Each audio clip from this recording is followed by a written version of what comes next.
ഈശോയിൽ ഏറ്റവും പ്രിയമുള്ള സഹോദരങ്ങളെ, ഞാൻ വളരെ പ്രധാനപ്പെട്ട ഒരു കാര്യം നിങ്ങളുടെ ശ്രദ്ധയിലേക്ക് കൊണ്ടുവരാനാണ് ഇന്ന് ഈ വീഡിയോയിൽ വരുന്നത്. നമുക്ക് ഏപ്രിൽ 12, 2026 ഏപ്രിൽ മാസം 12-ാം തീയതി നമുക്ക് മലയാള വിശ്വാസ സമൂഹത്തെ സംബന്ധിച്ചിടത്തോളം രണ്ട് പ്രധാനപ്പെട്ട തിരുനാളുകളാണ് പൊതു ഞായറാഴ്ചയും ദൈവകരുണയുടെ തിരുനാളും. ഏപ്രിൽ 12 ഞായറാഴ്ച. ഞാൻ ഈ വീഡിയോ സന്ദേശത്തിലൂടെ നിങ്ങളെ അഭിസംബോധന ചെയ്യാനും ഇത് സംസാരിക്കാൻ ആഗ്രഹിക്കുമ്പോൾ ഞാൻ ആദ്യം തന്നെ നിങ്ങളോട് പറയട്ടെ, പ്രിയപ്പെട്ടവർ, ഈ വീഡിയോ നിങ്ങൾ പരമാവധി ഷെയർ ചെയ്യണം. ഈ വീഡിയോ ഷെയർ ചെയ്യുന്നതിലൂടെ നിങ്ങളൊരാത്മാവിനെ ചിലപ്പോൾ നരകത്തിൽ നിന്ന് രക്ഷിക്കാൻ കഴിയും. ദൈവത്തിൻ്റെ കരുണയിൽ ആശ്രയിക്കാൻ ഒരാത്മാവിനെ പ്രേരിപ്പിക്കാൻ കഴിയും. അതുകൊണ്ട് നിങ്ങൾക്ക് ഏതെല്ലാം പ്ലാറ്റ്ഫോമുകളിൽ ഇത് ഷെയർ ചെയ്യാൻ കഴിയുമോ അതിലൂടെ എല്ലാം ഈ വീഡിയോ ഷെയർ ചെയ്ത് പരമാവധി ആളുകളിലേക്ക് എത്തിക്കണം എന്ന് ഞാൻ ഓർമ്മിപ്പിക്കുന്നു. ഏപ്രിൽ 12 പൊതു ഞായറാഴ്ചയും ദൈവകരുണയുടെ തിരുനാളും. അന്ന് കർത്താവിൻ്റെ അനന്തമായ കരുണ സ്വീകരിക്കാൻ ദൈവം നമ്മളെ ഒരുക്കുകയാണ്. വിശുദ്ധ ഫൗസ്റ്റീനയുടെ ഡയറിയിൽ 1784 പാരഗ്രാഫിൽ ഇങ്ങനെ പറയുന്നുണ്ട്. ഈശോ പറയുകയാണ് ഫൗസ്റ്റീനോട്, ഏറ്റവും വലിയ പാപിക്കും ഏറ്റവും വലിയ വിശുദ്ധനാവുന്നതിന് എൻ്റെ കരുണയിൽ ശരണപ്പെട്ടാൽ മതിയാവും. ഈ ലോകത്തിലെ ഏറ്റവും വലിയ പാപി ഏറ്റവും വലിയ വിശുദ്ധനാവാൻ എൻ്റെ കരുണയിൽ ശരണപ്പെട്ടാൽ മതി. തിരുസഭയിൽ, പരിശുദ്ധ കത്തോലിക്ക സഭയിൽ ജോൺ പോൾ രണ്ടാമൻ മാർപ്പാപ്പ 2000 ആണ്ട് ഏപ്രിൽ മാസം 30-ാം തീയതിയാണ് ദൈവകരുണയുടെ തിരുനാള് സഭയിൽ പ്രഖ്യാപിച്ചത്. ഈ ദൈവകരുണയുടെ തിരുനാളിൻ്റെ വാഗ്ദാനങ്ങൾ ഞാൻ വേഗം പറയുകയാണ്. കർത്താവ് പറയുകയാണ്, കൃപാവരത്തിൻ്റെ വരപ്രസാദത്തിൻ്റെ എല്ലാ ചാലുകളും ഞാൻ തുറന്നു വിടുന്ന ദിവസമാണത്. പ്രസാദവരത്തിൻ്റെ വൻകടൽ തുറക്കുന്ന ദിവസം. 699-ാമത്തെ ഖണ്ഡികയിൽ ഫൗസ്റ്റീനയുടെ ഡയറിയിൽ പറയുന്നതാണ്. അതായത് നമുക്ക് കർത്താവിൻ്റെ കൃപ ഈ വിശുദ്ധവാരം കഴിഞ്ഞ് സ്വീകരിക്കാൻ കർത്താവ് നമുക്ക് തരുന്ന വളരെ പ്രധാനപ്പെട്ട ദിവസമാണ്. എല്ലാ കൃപയുടെ ചാലുകളും കൃപയുടെ കടലും തുറക്കപ്പെടുന്ന ദിവസമാണ്. ഈ തിരുനാളിന് ഒരുക്കമായിട്ട് പ്രത്യേകം ശ്രദ്ധിക്കുക, കുമ്പസാരിച്ച് പാപം ഉപേക്ഷിക്കാൻ തീരുമാനിച്ച് വിശുദ്ധ കുർബാന സ്വീകരിക്കുന്ന ആത്മാക്കൾക്ക് പരിപൂർണ പാപമോചനവും കടങ്ങളുടെ പൊറുതിയും ലഭിക്കും. ഞാൻ ഒന്നുകൂടെ പറയാം.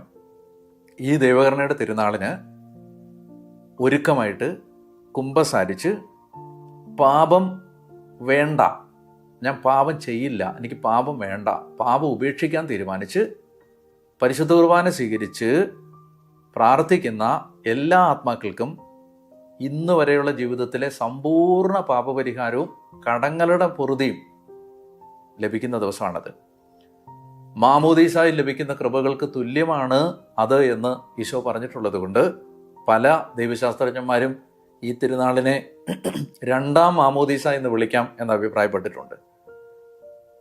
2002 ജൂൺ മാസം 29 തിരുസഭ ദൈവകരുണയുടെ തിരുനാളിന് പൂർണ്ണ ദണ്ഡവിമോചനം അനുവദിച്ച് തന്നിട്ടുണ്ട്.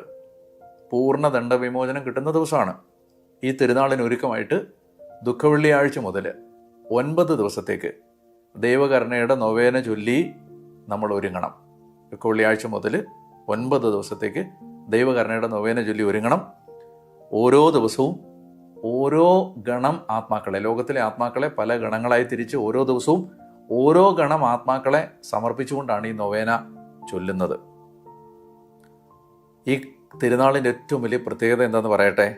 നമ്മുടെ ജീവിതത്തിൽ ഇന്ന് വരെയുള്ള പാപങ്ങൾ, നമ്മുടെ ആജീവനാന്ത പാപവും കടവും ഒറ്റ തവണയായിട്ട് പരിഹരിക്കാൻ, ഒരു പ്രാവശ്യം കൊണ്ട് മുഴുവൻ പാപങ്ങളും കടങ്ങളും പരിഹരിക്കപ്പെടാൻ നമുക്ക് കിട്ടുന്നൊരവസരമാണിത്. ആത്മാക്കളുടെ, ഈശോ പറയാണ്, ഈ ലോകത്തെ ആത്മാക്കളുടെ പാപങ്ങൾ ലോകത്തിലെ മുഴുവൻ മണൽത്തരികളെക്കാൾ അധികമാണെങ്കിലും അവയെല്ലാം എൻ്റെ കരുണയുടെ അത്യഗാധമായ ആഴത്തിൽ മുങ്ങിപ്പോവും എന്ന് പറഞ്ഞാൽ, ഈ ലോകത്തെ എല്ലാ മനുഷ്യരുടെ എല്ലാ പാപങ്ങളും എൻ്റെ കരുണയുടെ അത്യഗാധമായ ആഴത്തിൽ മുങ്ങിപ്പോവും. മനുഷ്യൻ്റെ പാപത്തെക്കാൾ വലുതാണ് ദൈവത്തിൻ്റെ കരുണ. ആ കരുണ സ്വീകരിക്കണം. നമ്മൾ അങ്ങനെ പറഞ്ഞ് ഒരു ഉദാസീനതയെ കഴിഞ്ഞിട്ട് കാര്യമില്ല. ആ കരുണ സ്വീകരിക്കാൻ ഒരു വാതിൽ ദൈവം തുറക്കുന്ന ദിവസമാണ്. അപ്പോൾ ഞാൻ വേഗം പറയുകയാണ് എന്തൊക്കെയാണ് നമ്മൾ ചെയ്യേണ്ടത്. ഒന്ന്, നമ്മൾ പ്രസാദപര അവസ്ഥയിലാണെന്ന് ഉറപ്പ് വരുത്തുക. എന്ന് പറഞ്ഞാൽ ദൈവകരുണയുടെ തിരുനാളിന് ഒരുക്കമായിട്ട് കുമ്പസാരിച്ച് പരിപൂർണ വിശുദ്ധിയിലും കൃപയിലും ആയിരിക്കാൻ ശ്രദ്ധിക്കുക. ദുഃഖവെള്ളിയാഴ്ച മുതൽ ദൈവകരുണയുടെ നൊവേന ചൊല്ലുക. ദൈവകരുണയുടെ തിരുനാൾ ദിവസം, അതായത് ഈ വർഷം നമ്മൾ ഏപ്രിൽ മാസം 12-ാം തീയതി പൊതു ഞായറാഴ്ച ദൈവകരുണയുടെ തിരുനാൾ സഭ ആഘോഷിക്കുന്ന ദിവസം പരിശുദ്ധ കുർബാനയിൽ പങ്കുകൊണ്ട് ഈ തിരുനാൾ ആഘോഷിക്കുക. 4-മതായിട്ട് ദൈവകരുണയുടെ ഛായാചിത്രം വണങ്ങുക. യേശുവേ ഞാനെങ്കിൽ ശരണപ്പെടുന്നു എന്ന പ്രാർത്ഥന ആവർത്തിക്കുക. Jesus I trust in you എന്ന പ്രാർത്ഥന ആവർത്തിക്കുക. 5-മതായിട്ട് മാർപ്പാപ്പയുടെ നിയോഗാർത്ഥം ഒരു സ്വർഗസ്ഥനായ പിതാവേ, ഒരു നന്മ നിറഞ്ഞ മറിയവും, ഒരു തൃത്വസ്തുതിയും വിശ്വാസ പ്രമാണവും ചൊല്ലി പൂർണ്ണദണ്ഡ വിമോചനം പ്രാപിക്കുക. പ്രിയപ്പെട്ടവരെ, ഞാൻ ചുരുക്കിയാണ് പറഞ്ഞത്. നിങ്ങളെ ഞാൻ ഏറ്റവും സ്നേഹത്തോടെ പ്രോത്സാഹിപ്പിക്കുകയാണ്. എല്ലാവരെയും പ്രോത്സാഹിപ്പിക്കണം. കുടുംബാംഗങ്ങളെല്ലാം ഇത് പറഞ്ഞ് പ്രോത്സാഹിപ്പിക്കണം.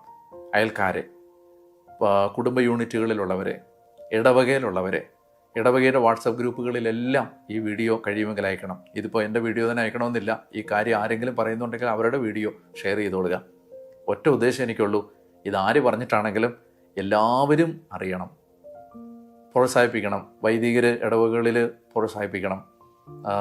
എടുത്തെടുത്ത് പറഞ്ഞ് ആളുകളെ ഒരുക്കണം. സിസ്റ്റേഴ്സ് എല്ലാ ആളുകളിലേക്ക് എത്തിക്കാൻ ശ്രദ്ധിക്കണം. ദൈവ ശുശ്രൂഷകർ, മിനിസ്ട്രികൾ, ശുശ്രൂഷകൾ എല്ലാവരും ശ്രദ്ധിക്കണം. പ്രിയപ്പെട്ടവരെ, നമുക്ക് 2026 ഏപ്രിൽ 12 ദൈവകരുണയുടെ തിരുനാൾ ലോകം മുഴുവനിലുമുള്ള എല്ലാ വിശ്വാസികളും വളരെ ഗൗരവമായിട്ട് എടുത്താൽ ഒരുപാട് പാപമോചനവും കടങ്ങളുടെ പൊറുതിയും ലോകത്ത് കിട്ടും. നമ്മുടെ ജീവിതം മാമോദീസ തൊട്ടിയിൽ നിന്ന് പുറത്തു വരുന്ന ഒരു കുഞ്ഞിനെ പോലെ പൂർണ്ണ വിശുദ്ധിയിലും പൂർണ്ണ നൈർമല്യത്തിലും ഏപ്രിൽ 12 പുറത്തു വരാൻ കഴിയും. ദൈവം നിങ്ങളെ അനുഗ്രഹിക്കട്ടെ. എനിക്ക് വേണ്ടി പ്രാർത്ഥിക്കണം. എല്ലാവർക്കും അനുഗ്രഹീതമായ വിശുദ്ധവാരവും അതുപോലെ തന്നെ ദൈവകരുണയുടെ തിരുനാളും ഞാൻ ആശംസിക്കുന്നു. മാർത്തോമാ ശ്ലീഹ എൻ്റെ കർത്താവേ, എൻ്റെ ദൈവമേ എന്ന് പറഞ്ഞ് വിശ്വാസം ഏറ്റുപറഞ്ഞ് ഈശോയുടെ തിരുമുറിവിലേക്ക് ചെന്ന് അഭയം പ്രാപിച്ച ദിവസം കൂടിയാണ്. അതുകൊണ്ട് അതിനേക്കാൾ ഉത്തമമായൊരു ദിവസം എന്നാണ് നമുക്ക് മാർത്തോമാ ശ്ലീഹായുടെ സുവിശേഷം കേട്ട് യേശുവിനെ അറിഞ്ഞ നമുക്ക് അതിനേക്കാളും വലിയ ഒരു നല്ല ദിവസം ഏതാണ്? ദൈവകരുണയുടെ തിരുനാൾ ആഘോഷിക്കാൻ. ദൈവം നിങ്ങളെ എല്ലാവരെയും അനുഗ്രഹിക്കട്ടെ. ആമേൻ.